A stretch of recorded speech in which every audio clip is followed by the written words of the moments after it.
I found that strangely a hard game to judge last night. France-Wales kicking off the Six Nations to all the fanfare. We suspected it might be quite one-sided, and it was. So what can you take away from the game? What did you learn, if anything, about either team going forward into the rest of the Six Nations? Welcome back to the channel. My name's Alfie. Hope you enjoyed the game. It was all a little bit one-sided, wasn't it? But I'm going to get into it in this video. Comment section is where you can have your say. Let me know, what did you make of both teams? What did you make of the game? And like the video, subscribe to the channel whilst you're here as well. As I say, I thought that was a really hard game to really sort my mind out of what I can take away from it. Because on the one hand, I look at it and you say 43-0 to France at home to nil any opponent is always pretty impressive. They played some really nice stuff. A couple of the tries they scored were excellent. But then I also feel like they weren't all that tested, really. And also, I don't even know if France played that well. They played some good stuff, but there was quite a few handling errors. It wasn't a vintage French performance, I didn't think. Then from a Welsh point of view, you've been beaten 43-0. But there was this kind of sense, particularly the first 15 minutes, that they played pretty well. Their structure and shape in attack, I thought, looked quite good, but they always looked like they were lacking the necessary punch or skill or athleticism to truly cause France problems. Their shape was quite nice, but they weren't really able to break through the line. So I've got all this kind of going on in my mind at the moment, and I think it is a pretty hard game to judge.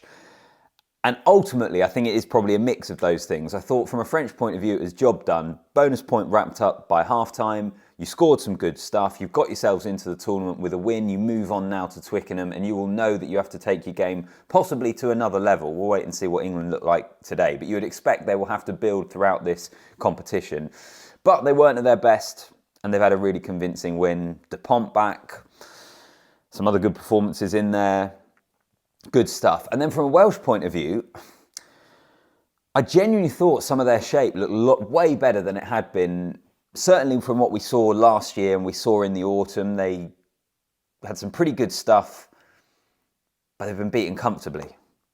And importantly, I think, as I say, you're watching those attacks and it just never felt like they were going to have that game-breaking moment, that forward power to get them over the gain line consistently, the X factor in the backs that were then going to slice France apart. You didn't feel like they had that in them. And I was actually watching it last night with a Welsh friend, and he was saying that he doesn't see where their victory is coming from in the Six Nations this year. He's worried that it is going to be another 5 defeats and another wooden spoon. They will have better opportunities than last night to get a result. So we'll see. In terms of France, though, from a more detailed point of view, I mean, Antoine Dupont back is obviously massive, isn't it? So good, such nice touches. Just feels like he has so much time on the ball. You know, that when you see some of the great players, it feels like they have longer than everyone else to do stuff, which they obviously don't, but he makes it look that way. He was excellent. It was great having Ntamack back, but Romain Ntamack, what are you doing? Like that shoulder charge on Ben Thomas, as soon as we saw the replay of it, it was like, that's a red card. He'll now be out of the England game. I know they've got other great players that can come in, whether it's Jalabert that comes back into the team or Ramos who plays fly half, who we saw play fly half a lot last year and is probably the best goal kicker in the world at the moment. Is that Ramos? I think he probably is. So consistent, so good. But I just thought that was a stupid moment from Romain Ntamack. And then the French forward pack did well, with the caveat that they weren't that tested. There will be tougher tests to come, but they were pretty comfortable, weren't they, kind of dealing with everything that the Welsh threw at them. And I'll just go back to that point. It wasn't a perfect French performance.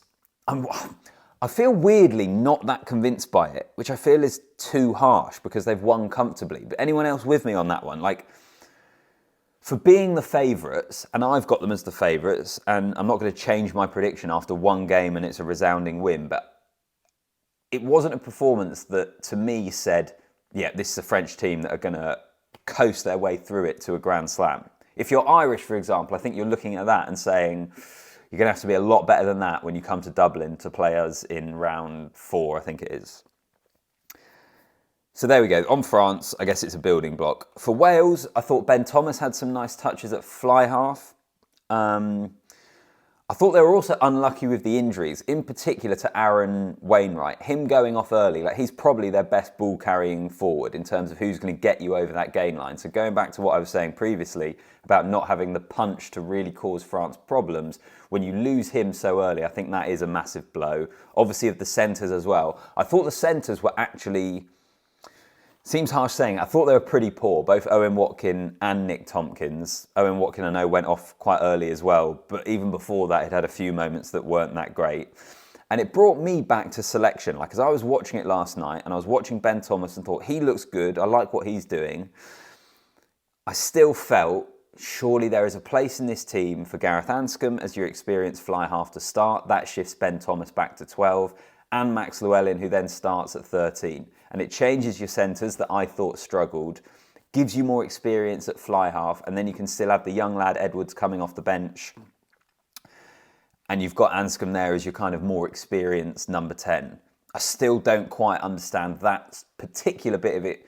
Selection from Warren Gatland. I know he's got a mind on the future, but given where this Welsh team is at the moment, surely you want to put them in the best place possible to try and get a result. Not necessarily away to France, that's always going to be a long shot, but particularly when you play Italy and England at home on the final weekend. I still look at that probably from my English point of view. I think that's a huge banana skin for England. It's never easy going to Cardiff. Yes, I just think selection-wise, I'm not quite sure about that. I'm not quite sure about it. Overall though, Six Nations up and running. And I think it was a first game that is probably a bit kind of like, all right, we'll see. Hard game to judge, I think. If you disagree with me, let me know. I suspect I'm going to be feeling similarly to a lot of you, in all honesty. Wales, more important games to come. France, more important games to come. That's about it, isn't it? We'll see. We'll see. That's my views. Have your say in the comments. Like the video as well, and make sure you are subscribed to the channel. I will see you in the next one, which will be video reactions from today. A couple more games coming up today. So enjoy your rugby watching Saturday, whatever you're doing. See you in the next one.